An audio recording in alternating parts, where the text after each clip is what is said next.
أعوذ بالله من الشيطان الرجيم. بسم الله الرحمن الرحيم.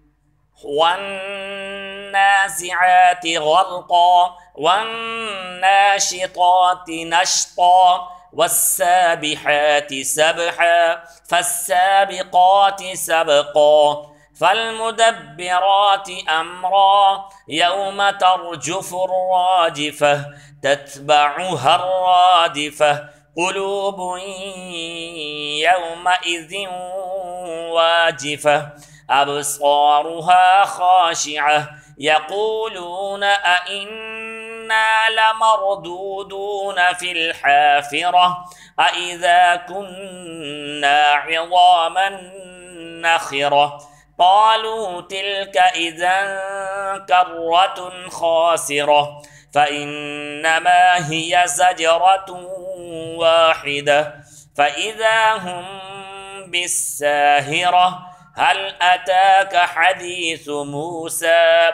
إذ ناداه ربه بالواد المقدس طوى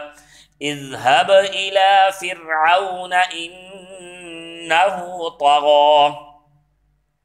فقل هل لك إلى أن تزكى وأهديك إلى ربك فتخشى فأراه الآية الكبرى فكذب وعصى ثم أدبر يسعى فحشر فنادى فقال أنا ربكم الأعلى فأخذه الله نكال الآخرة والأولى إن في ذلك لعبرة لمن يخشى أأنتم أشد خلقا أم السماء بناها رفع سمكها فسواها وأغطش ليلها وأخرج ضحاها والأرض بعد ذلك دحاها أخرج منها ماءها ومرعاها والجبال أرساها متاعا لكم ولأنعامكم فإذا جاءت الطامة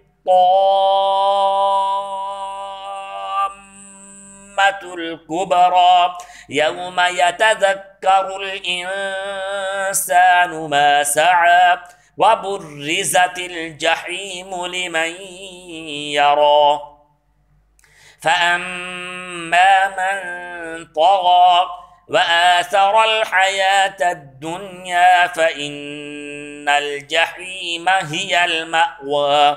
وأما من خاف مقام ربه ونهى النفس عن الهوى فإن الجنة هي المأوى يسألونك عن الساعة أيان مرساها فيم أنت من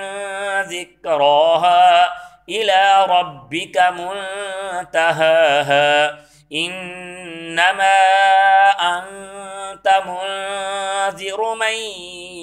يخشاها كأنهم يوم يرونها لم يلبثوا إلا عشية أو ضحاها صدق الله العظيم.